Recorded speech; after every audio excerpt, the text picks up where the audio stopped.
So, picture this. A high school teacher doesn't get their contract renewed. Now, that's something that happens, right? It's usually a quiet, internal thing. But what happens when that teacher turns around and claims he was fired for his political beliefs? Well, suddenly it's not just an administrative decision anymore. It's a First Amendment showdown that goes all the way to the U.S. Court of Appeals. Today, we're going to break down this fascinating case, a teacher versus his school board. And that, right there, is the million-dollar question for this whole thing. Was the school board simply letting go of a teacher for poor performance and, not following the rules? Or were they trying to silence him because they didn't like his political views? This is the core issue the courts had to untangle. So what we have are two totally different stories. On one side, you have the teacher, John Blair, saying this was pure retaliation for what he said and taught and that the whole legal process was a sham. But on the other side, the school board is saying, no, this is simple. He was insubordinate and he broke clear school policies. I mean, these two narratives could not be further apart. All right, let's dive in and set the scene.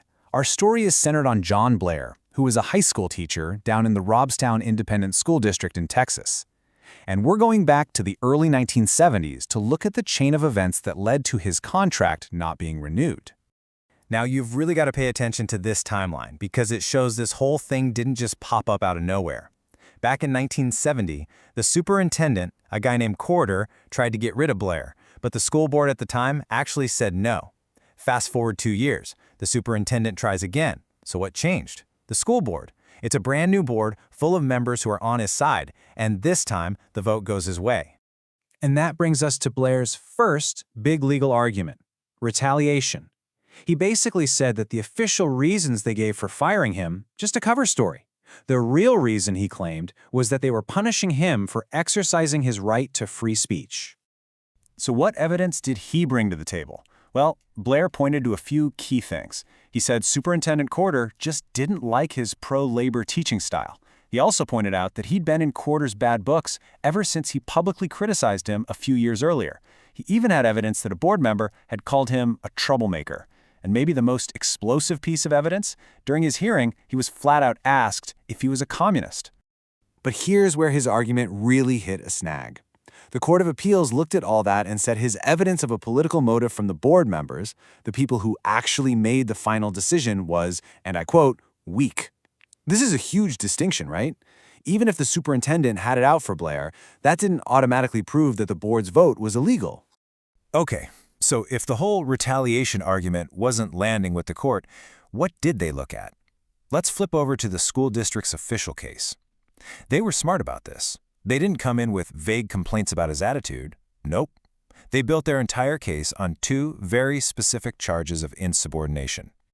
That's it. The school's entire argument really came down to just two incidents, two clear examples of what they called willful defiance of the rules. So what were these two incidents? Well, first, Blair refused to do his assigned duty as a ticket taker at 2 high school football games. He even admitted at his hearing that he did this as a way to retaliate. And second, he knowingly let students who were part of an ongoing school boycott into his classroom. This was a direct violation of a school rule that he definitely knew about. These weren't vague feelings. These were concrete action. Okay, so that's argument number one. But Blair had another card to play. He said, all right, even if there were valid reasons, was the process itself fair? He challenged the legality of the whole procedure, arguing that he was denied his constitutional right to due process. And to get this, you have to look at the timeline. The order of things is everything here. On March 20th, the board voted not to renew his contract, and they did it without giving him a hearing. It was only after that decision, and after he asked for one, that they scheduled a full hearing for May. You can just hear Blair's argument, right? How can a hearing in May possibly be fair when you already decided to fire me back in March? And the court had a very specific legal answer for that. It all comes down to a concept called a de novo hearing. What does that mean? Basically, it's a do-over, a brand new hearing where everything is considered from scratch, as if the first decision never even happened. The court decided that the May 23rd hearing was exactly that, a full, fresh look at all the evidence. So, in the eyes of the law, it basically wiped the slate clean and fixed that earlier procedural problem. But Blair wasn't done yet. He had one last angle on this whole unfair process claim. He pointed out that the board was controlled by members of the Unity Party, the very same political group as Superintendent Corder. He argued there was no way they could be impartial. They were just a rubber stamp for the administration. So the question becomes, can a politically aligned board really give someone a fair hearing? And what did the court say? Well, they said, yeah, a politically aligned board can still be fair. They looked for hard evidence and found no actual proof that the board was just a mere rubber stamp. While the judges admitted, sure, the new board was elected to work with Corder, they drew a really important line. Just because you're on the same political team doesn't automatically mean you're biased. All right, so we've looked at the free speech claim, we've looked at the due process claim. Where did the U.S. Court of Appeals ultimately land on all of this? Let's get to the final ruling. This table really says it all. For the First Amendment retaliation claim, the court found Blair's evidence was weak. They said the school had perfectly valid, non-political reasons to let him go. And for the due process violation claim, they ruled that the comprehensive de novo hearing he got in May was legally good enough, fixing any issues from the first vote. So the lower court's decision in favor of the school district was upheld. So in the end, John Blair lost his case. But the central fight here, it's just as relevant today as it was back in the 70s.